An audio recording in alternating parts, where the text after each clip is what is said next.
Catatan dalam buku Kostrad Dharma Putra tahun 1972, sejarah kesatuan andalan Angkatan Darat melukiskan sebagai berikut.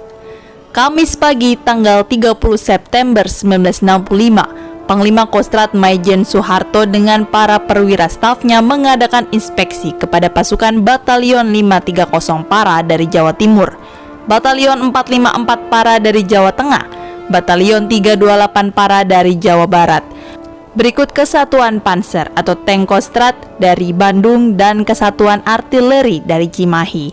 Kesatuan-kesatuan tersebut termasuk yang wajib ikut upacara peringatan Hari ABRI tanggal 5 Oktober 1965. Pemeriksaan berakhir sekitar pukul 15. Sampai saat itu masih belum nampak gejala-gejala pemberontakan akan terjadi. Jumat 1 Oktober pukul 6 pagi, seluruh rakyat Indonesia dikejutkan oleh berita yang disiarkan oleh RRI Pusat di Jakarta mengenai adanya gerakan 30 September dengan Dewan Revolusinya, seperti diumumkan oleh Letnan Kolonel Infanteri Untung Syamsuri, Komandan Batalion 1 Cakrabirawa. Pukul 7 pagi, Panglima tiba di markas Kostrad, mengendarai jeep memakai pakaian seragam tempur loreng-loreng. Semua perwira staf segera dikumpulkan di ruang Yuda. Maijen Soeharto segera menghimpun pasukan untuk bisa melayani tantangan Letnan Kolonel Infanteri Untung Syamsuri.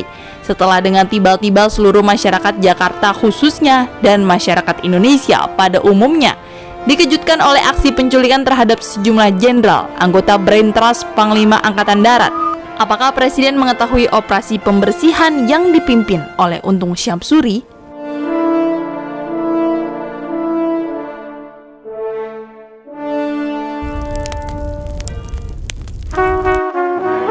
Kamu tidak tahu bahwa Jawa Barat ini sudah menjadi negara Islam. Pemerintah RI tetap bermaksud baik. Jawa Barat tetap wilayah RI.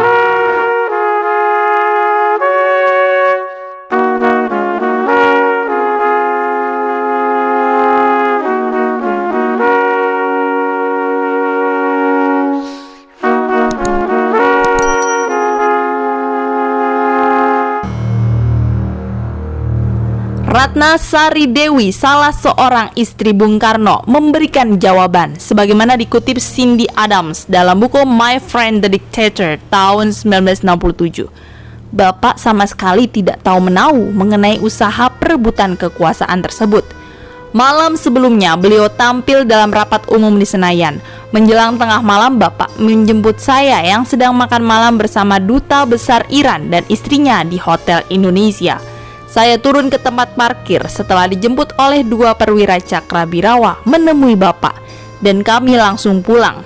Saya dan Bapak baru tidur sekitar pukul 1:30. Pagi harinya sebagaimana biasa, Bapak bangun lebih dulu, tetapi ketika sedang akan berangkat ke istana, pukul 6:30 tiba-tiba pengawal pribadinya melaporkan mengenai terjadinya penembakan di rumah sejumlah jenderal. Dewi melukiskan, "He was stunned. Bapak did not know what had happened. I am positive Bapak did not know." Hari itu Dewi baru dibangunkan dari tidur sekitar pukul 10 pagi.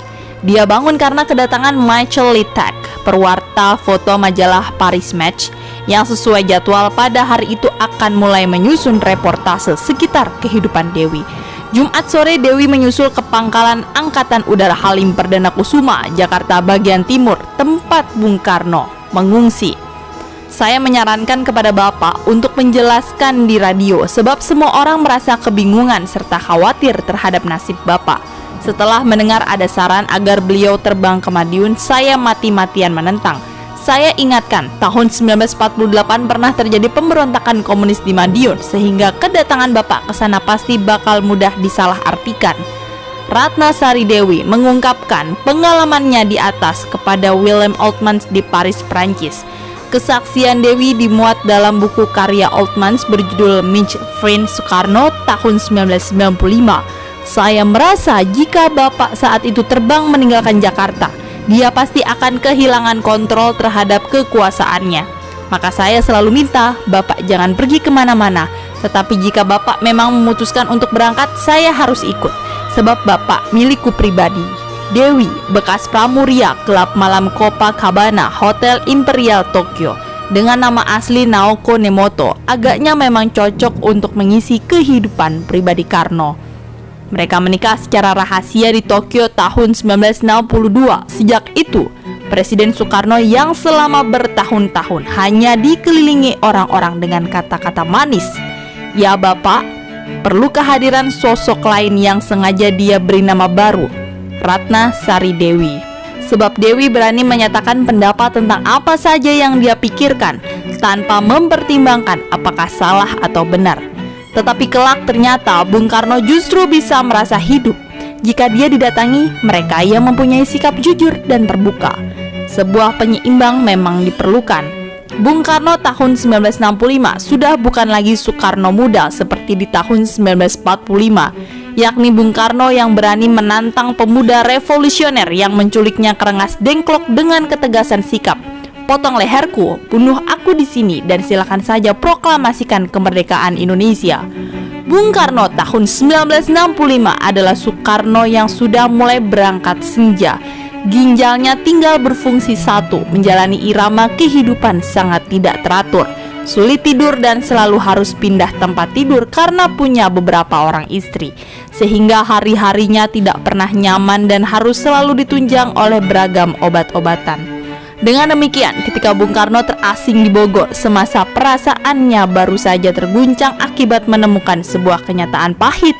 Terjadinya aksi penculikan berikut pembunuhan terhadap jenderalnya. Dalam menjalani hari-hari panjang tersebut, hanya kepada Dewi, Bung Karno mencurahkan gejolak yang ada di dalam lubuk hatinya.